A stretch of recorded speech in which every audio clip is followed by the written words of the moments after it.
What are the things that you like to do outside of pickleball? So besides pickleball,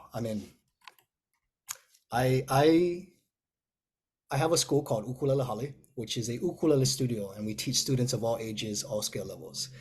So I love teaching. We have some great instructors. We have students of all ages. Our youngest is 4. Our Oh, most wow. experienced student is in their 90s. Oh my gosh. And I say we have about 200 students. Our studio is located in Kamiki, and so I'm usually here Monday through Friday at the studio teaching. But I also love performing. I'm in a group called Heart and Soul, and we just got back from performing on Disney Cruise Lines, and that was an awesome experience. My mission with my school is to get out into the community and to make connections, to give back to the community. And so I started a youth leadership team called Team Holly, and it's comprised of students that are hand selected by myself who display leadership abilities and skills, who are optimistic and positive, who would be great mentors. And so we connected with Hugs to volunteer our time and our service, not only just spending time with the kids during respite nights, but also performing and playing during their Christmas programs that they have. So respite night with Hugs is basically giving an opportunity for their families to have date night. For Wow. example, like parents who are constantly 24-hour care, of their kids, or even siblings who might not get the full attention because their parents are, dealing with a kid who has life-threatening illness. Like a yearly service where they honor and acknowledge all the kids who have passed on. Um, And what they do is they plant a tree in the name, to honor these kids. And so we've had some of our students, including myself, go down and play music during these. So it's celebration of life, I see. basically.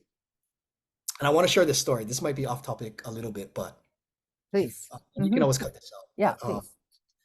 so my friends and I went to South Africa to do extreme adventure. I love Oh my bungee gosh. jumping, yeah, skydiving. And so in South Africa, they have the world's highest man-made bungee jump. Oh my gosh. Yeah, it was intense, but we flew there. And so that was part of our itinerary. We did world's highest bungee jump. We swam with great white sharks, Oh my gosh. and we camped in Kruger National Park. I believe it was our 30th like birthday celebration, so we said, "You know Uh, what, let's go out with a bang." And our tour guide Mandy took us to Soweto, which is this really poor squatter camp. You just see tons of thousands of tin huts, and mm, we see this on TV all the time, and you mhm. don't realize that people live in these tin huts. And I thought that we were just gonna drive by, but Mandy said, "You know what? You guys, you guys are all the way from Hawaii. I want you to meet my friends in Soweto." So we Mm, actually drove into the squatter camp. And immediately, as we got off, you could smell the stench. There's no electricity, no running water, and you could just see how they live. And um, I just remember feeling overwhelmed. But despite their circumstances, they were still smiling and they were happy, just full of life. But that day, I brought my ukulele and I had my ukulele in the van. And I said, Mandy, can I just play for these kids? And she said, yeah, they will love it. So grabbed my ukulele, and I remember as I started to play, I was immediately surrounded with kids, and they were singing, they were dancing, they were smiling, and I remember feeling just pure love. And even though we weren't able to communicate through language, at that moment I knew that music transcends boundaries. It transcends culture, you know, um, and that music is a universal language of mankind. I knew that ukulele is peace, it's love, it's joy, it's unity, it's good medicine, it's aloha. And as I was playing, this little girl grabbed onto my foot, and then she started to climb her way up, and she had the biggest smile. And I looked down, and I had goosebumps. And I was like, "Wow, this is what it's all about." Mhm. So with music, um, to me, whether it's playing for one person or 1,000 people, if we can make one person happy, it's priceless. That's what it's all about. And I feel those same similarities in pickleball. Holding that paddle, and then at the end of a match, right? You kind of high five our paddles, and everyone's Mhm. smiling, even if you lost, right? It's Yep. just a friendly game. But at the end of the day, it's all about coming together and having fun. It's about community. It's about ohana, Mhm. just family. Tell me what what's up next for Jody? Like, what goal are you working toward in pickleball or otherwise? I have many goals, and I'm a work in progress. As we all are. Especially when it comes to pickleball, it's funny because my brother and I will say, hey, you know what? We're gonna set up a day where we can drill. It's just soft game. We're gonna dink. Mhm. You know what? That lasts for a good 5 minutes. And then it's like game on. So um, but definitely working on my pickleball game. I want to get better.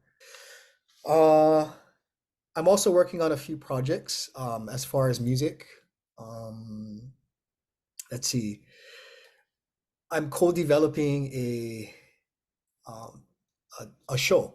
It's an animated live action, and so I'll be co-hosting it with Honoka, who again is a solo artist. But we've been developing and creating a show that's called Aloha Hoku, and it's based in Hawaii. We just shot our pilot episode, Oh my um, gosh. and now it's getting animated. So we have animated friends.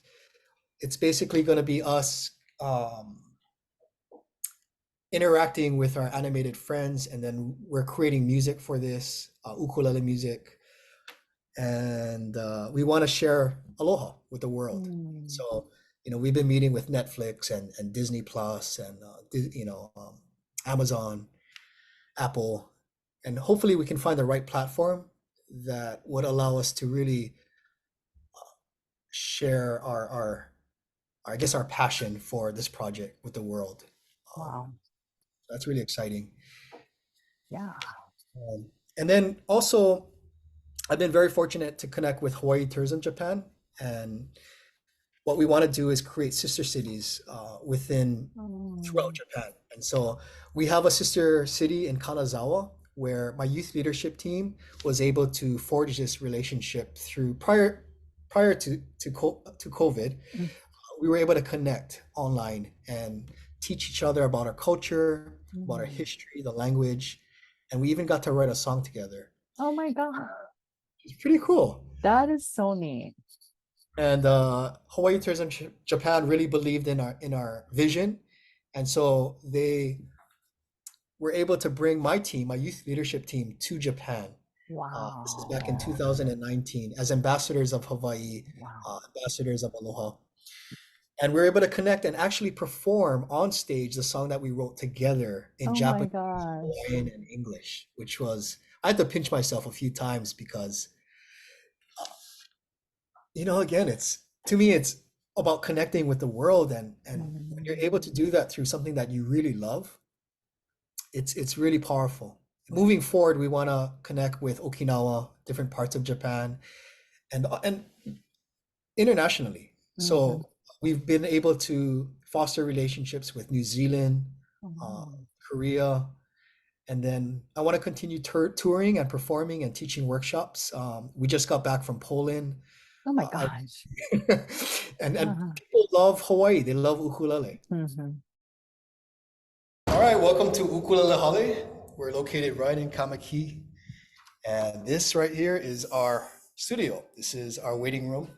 Got some really nostalgic pictures on the wall. This right here I call the Wall of Aloha. This is all our students. And then we have a map because we want people to know that music is the universal language of mankind. More students. As you can see, we got our Halloween decorations. This right here is some ukuleles on display. We got one of our teaching rooms here.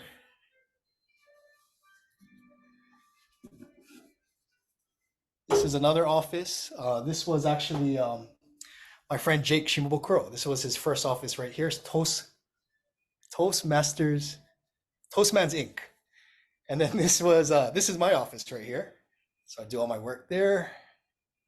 And then we have a little stage that we built for the students to perform on.